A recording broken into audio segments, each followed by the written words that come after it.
Hello everyone, welcome to laws forum. I am Arya Mishra and आज हम लोग डिस्कस करने वाले हैं the case of Swaraj Garg versus K M Garg. ये केस फेमस है क्योंकि यहाँ पे जो डिसीजन था, जो जजमेंट था कैलाशपति वर्सेस अयोध्या प्रसाद के जजमेंट का, उसे ओवरटर्न कर दिया गया है। इस केस में कॉन्सेप्ट ऑफ मैट्रिमोनियल होम के बारे में डिस्कशन किया गया है। Very quickly will go towards the facts of the case. So in this case, there was this man who married a woman and इनकी शादी 1964 में हुई and after marriage इनका जॉब अलग अलग जगह पर था।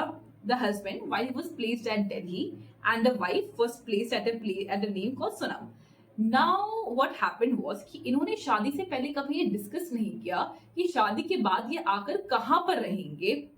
शादी की कुछ टाइम के बाद में जो वाइफ थी वो कुछ दिनों के लिए अपने हस्बैंड के साथ में रही, बट देन शी रियलाइज कि she was not very much compatible there and उसने एलिगेशंस लगाए कि उसके साथ में क्रूअल्टी हो रहा है, she was not being treated right and वो अपने हस्बैंड के घर को छोड़कर वापस से अपने प्रोफेशनल होम पर आ गई। तो यहाँ पर हस्बैंड ने सेक्शन नंबर 9 का एप्लीकेशन यूज किया और उसने बोला कि he wants his restitution of conjugal rights.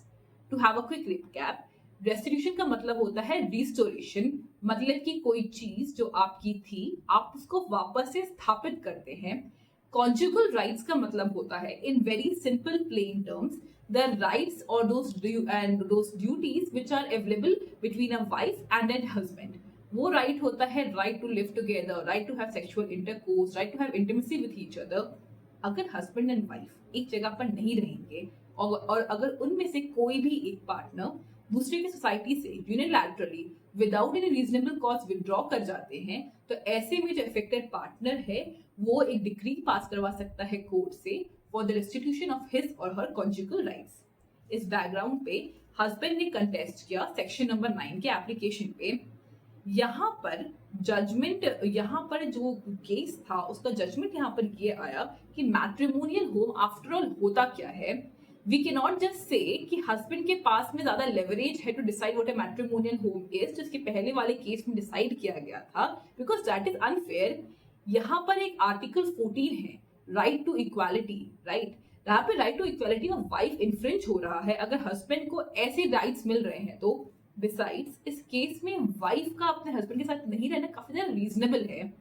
The third thing is this कि withdrawal from the society of husband यहाँ पर तो कभी हुआ ही नहीं है, क्योंकि वाइफ ने और हस्बैंड ने कभी आपस में डिस्कस किया ही नहीं कि उनका मैट्रिमोनियल होम कहाँ पर होगा। अगर उनने अभी आपस में डिस्कस किया ही नहीं कि उनका मैट्रिमोनियल होम कहाँ पे है, तो वो उसकी सोसाइटी से विड्रॉ कैसे कर सकती है।